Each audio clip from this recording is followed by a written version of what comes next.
Irish abortion referendum, vote to be held in May.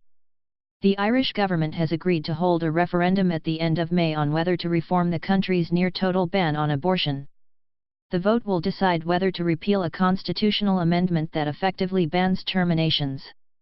Currently, abortion is only allowed when a woman's life is at risk, but not in cases of rape, incest, or fatal fetal abnormality. Prime Minister Leo Varadkar has said that he will campaign for reform.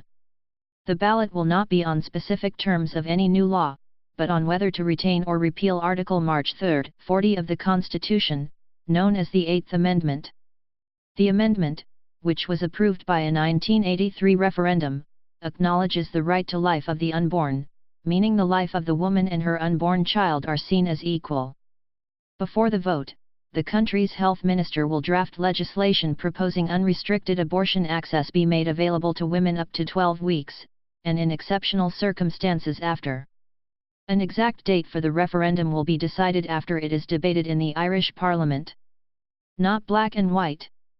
Campaigners have long called for the laws to be changed, and last year a special cross-party parliamentary committee and Citizens' Assembly both recommended repealing the amendment. "I know this will be a difficult decision for the Irish people to make," Mr. Varadkar said. "I know it is a very personal and private issue, and for most of us it is not a black and white issue, it is one that is grey, the balance between the rights of a pregnant woman and the fetus or unborn." Mr. Varadkar, the country's former health minister who trained as a doctor, acknowledged that thousands of women in the country travelled every year for terminations or took pills ordered online at home. He said the current law meant that abortions in Ireland were unsafe, unregulated, and illegal. "These journeys do not have to happen, and that can change, and that's now in our hands," he said. Issue not going away.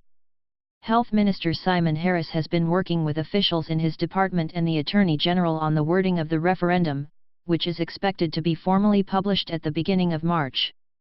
"It is very important to stress any legislation to amend Constitution would remain subject to review," said Mr. Harris.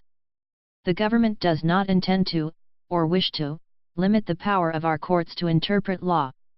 Anyone who wants any change to our regime, it is necessary to repeal the Eighth. This issue is not going away. It is time for the people of Ireland to have their say on that." In 2016, 3,265 women and girls gave Republic of Ireland addresses when accessing abortion services at clinics in England and Wales, according to UK Department of Health statistics. The National Women's Council of Ireland, NWCI, welcomed Monday's announcement. "Every pregnancy is different, every decision is deeply personal.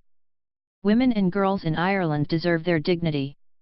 They deserve the right to privacy, family, and home," said the group's director Orla O'Connor. Abortion in the Republic of Ireland. The Republic of Ireland currently has a near-total ban on abortion.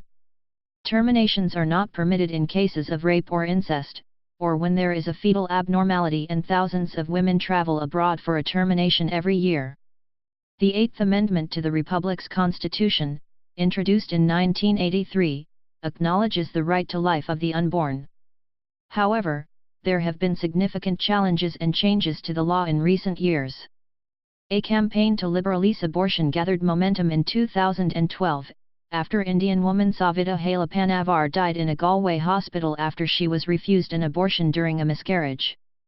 The following year, legislation was passed to legalise abortion when doctors deem that a woman's life is at risk due to medical complications, or at risk of taking her life.